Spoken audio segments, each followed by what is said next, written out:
We as a society, by and large, have accepted the idea that cars are dangerous. And when someone we know is killed or maimed in an accident, we say, well, that's just how it goes. We all know innocent people who have had this tragedy happen to them, but it doesn't have to be that way. I've never accepted the idea that we have to live with this risk to our lives and health, and I have been obsessed with auto safety since I was even a child. Whenever we as children or as adults have seen race cars, our inner 8-year-old says, listen to that vroom, look how fast it goes. It's so cool looking. But my inner 8-year-old always looks at the driver and says, look how safe he is. Why am I like this?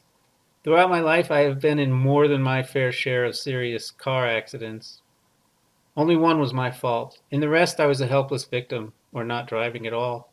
Only by the grace of God am I alive, and I want to do something about it to make my life have meaning. To give an example of our complacency, you've met the nervous flyer, and sometimes to calm him down, a friend might say, statistically, flying is much safer than driving, and you are much more likely to get hurt in an accident on the way to the airport than after you get to the airport. This is supposed to make us feel better. Cars are getting somewhat incrementally safer over the years, but the statistics for deaths are still between 35 and 40,000 in the USA alone, and the worldwide total is over 1 million, according to the World Health Organization. In the USA alone, over 1 million people a year are disabled by automobile accidents. 1 million. It's an estimate, but it's about 1 million.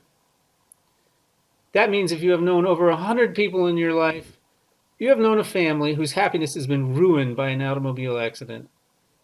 I'm not blaming anybody. I'm not the next Ralph Nader. I respect him, but that's not what I want to do. I think we've all been complacent. I want to just move forward. I've taken the innovations and safety from every kind of automobile and combined them with my own inventions, adapted them, and put solutions that work into a new prototype design, and it is a low-tech design.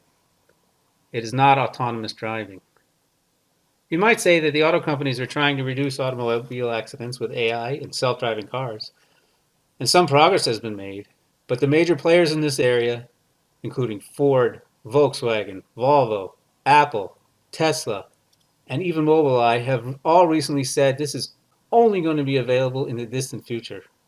Tesla, the most aggressive innovator of the modern age, has recently had over 362,000 vehicles recalled. Mobileye has all but given up. Volvo CEO says they are, quote, a long way off, and Apple has halted their R&D.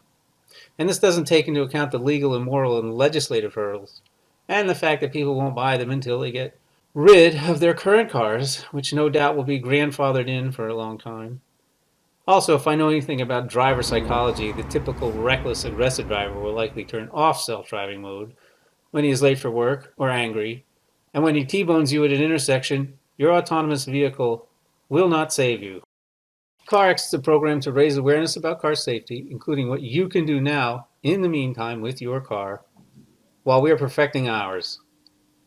We will introduce you to some of the technology we put together, some we're keeping secret for now, and hopefully a prototype vehicle will be available soon, but we need your help.